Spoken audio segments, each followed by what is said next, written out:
Hoy fue un día caluroso, como los días de enero en Lima, Perú. Vas a trabajar y te das cuenta que te cansas con frecuencia. Te da sed, te sofocas, te estresas y resulta que ves el termostato de la empresa en que trabajas y está a 35 grados centígrados. Los ventiladores son clásicos, de esos circulares, que los tienen guardados hasta que sea el momento adecuado. Llega la noche y resulta que hay un foco raro, que tal vez en algún momento prendió bien, pero que ahora parece sacado de una película de suspenso o de terror. No puedes ver bien y tienes que acercarte de vez en cuando para poder visualizar algunos objetos. Pero eso no es todo. Resulta que trabajas al costado del Guaralino. Sí, al costado del Guaralino. Por lo que estás al tanto de los artistas que se van a presentar en los días correspondientes.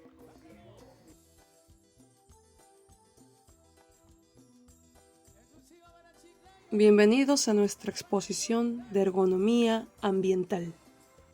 La ergonomía ambiental estudia aquellos factores ambientales que afectan al confort laboral, para que de esta manera se ejecuten en condiciones de seguridad y no resulten nocivos para la salud.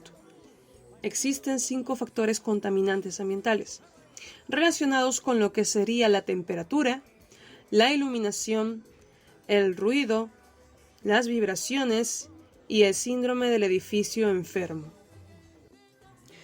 Cada tipo de trabajo, en función de la actividad física que se realiza, requiere un ambiente térmico apropiado.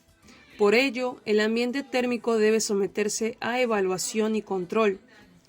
Para evitar que se descompense la temperatura interna, el hombre utiliza mecanismos de defensa para contrarrestar cualquier situación térmica, mediante termorreceptores que se encuentran en la piel, detectando los cambios de temperatura e informando al cerebro sobre estos, ya que el hipotálamo actúa como un termostato, regulando y manteniendo la temperatura corporal. Entonces, en el intercambio térmico podemos decir que se produce entre el individuo y el medio. El ambiente térmico homeométrico es el que se mantiene más o menos a la temperatura. Y el ambiente térmico inadecuado provoca un menor rendimiento físico y mental, trastornos psíquicos, alteraciones del ritmo cardíaco. Bien, entonces podemos decir que hay 3 formas en cómo conseguir el equilibrio térmico entre el cuerpo y el medio ambiente: por conducción, por convección y por radiación. Por conducción, por el roce u contacto entre superficies. Por convección, el calor que transmite el aire. Y por radiación, por cualquier foco de energía. También debería tenerse en cuenta la evaporación. Cuando hablamos de temperatura, la temperatura recomendable es de 17 grados centígrados a 25 grados centígrados. Si tenemos calor con 20 grados centígrados, es porque influyen otros factores como lo es la humedad, la temperatura, la radiantez, el esfuerzo físico, entre otros. La temperatura radiante media es producida por radiación.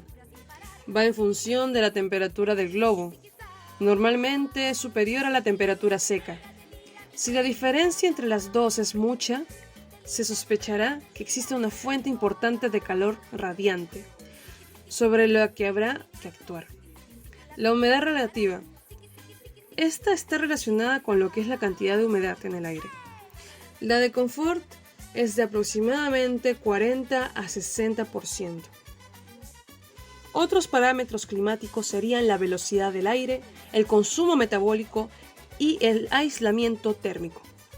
La velocidad del aire es una velocidad en que se mueve el aire en torno al trabajador. Esta contribuye a mejorar la sensación térmica. En cuanto al consumo metabólico, es la energía necesaria que utiliza el organismo para realizar un trabajo. La energía genera un calor, que es absorbido por el organismo. A más esfuerzo, más consumo metabólico. Y por último, el aislamiento térmico es la resistencia que tenga la vestimenta a la pérdida de calor y a la humedad. El ruido índice es la ejecución del trabajo con efectos específicos e inespecíficos, es decir, afectando la función auditiva a la mayoría de las funciones del organismo del conducto.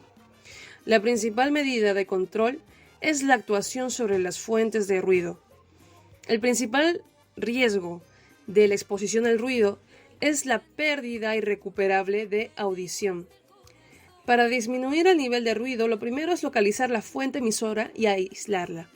Si es posible, se intentará impedir la transmisión mediante sistemas adecuados.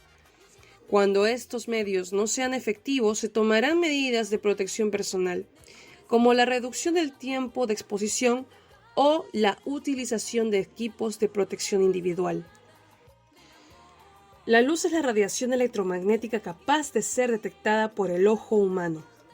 Una distribución inadecuada de la luz puede conducir a situaciones que provoquen dolores de cabeza, incomodidad visual, errores, fatiga visual, confusiones, accidentes y, sobre todo, pérdida de visión. En las condiciones para asegurar el confort visual, tenemos tres cosas: el nivel de iluminación, el deslumbramiento y el contraste. En cuanto al nivel de iluminación, tenemos que tener en cuenta que un buen sistema de iluminación debe asegurar suficientes niveles de iluminación en los puestos de trabajo y sus entornos. El nivel de iluminación se mide con el luxómetro. Además, los lugares de trabajo han de estar iluminados perfectamente con luz natural, y cuando deba ser complementada con luz artificial, esta será una iluminación general, completada por la luz localizada cuando lo requiera la tarea. En cuanto al deslumbramiento, debemos tener en cuenta que la distribución de las fuentes de la luz es un factor muy importante, ya que la mala distribución de los niveles de la luz puede ocasionar brillos o deslumbramientos. Los deslumbramientos se producen al incidir un haz de luz sobre el ojo, que puede ser en una superficie o directamente sobre el campo de visión del trabajador. Además, motivan incomodidad y disminuyen la percepción visual. El contraste es el equilibrio entre la iluminación del objeto y las superficies que el trabajador tiene en su campo visual. Deben evitarse sus fuertes contrastes y los espacios con contrastes débiles. Una correcta iluminación del lugar del trabajo debe incluir tanto la iluminación ambiental como la específica del lugar de trabajo y la tarea que se ejecuta. Debe permitir un confort visual buscando la iluminación más adecuada a cada puesto de trabajo. Puede ser general o también localizada en el apoyo, la que proporciona los puntos de apoyo en el lugar próximo de trabajo. En este caso conviene que sean profundas y que la lámpara no deslumbre en tareas de más de 1000 lux. Los factores a tener en cuenta para determinar los niveles de iluminación son: 1. Tamaño de detalles que se deben visualizar. 2. Distancia entre el ojo y el objeto observado. 3. Factores de reflexión del objeto observado. 4. Contraste entre los detalles y el fondo del objeto. Cuando mayor sea el contraste, mayor será la iluminación. Cuando menor sea el contraste, menor va a ser la iluminación. Los factores individuales a tener en cuenta en un trabajador, de acuerdo a los niveles de iluminación, son los siguientes: agudeza visual, acomodación, adaptación. En la agudeza visual tenemos el color de la luz, el contraste y la luminancia. En cuanto a la acomodación, son lo siguiente, ¿no? Que es la forma en cómo uno ve la imagen nítida. Y en la adaptación tenemos que es la capacidad del ojo para adaptarse a la luz. En los pasillos se mide la luz a nivel del suelo. En las tareas con un plano de trabajo y una altura no específica de trabajo, que se suele medir lo que son de 0 a 90 centímetros del suelo.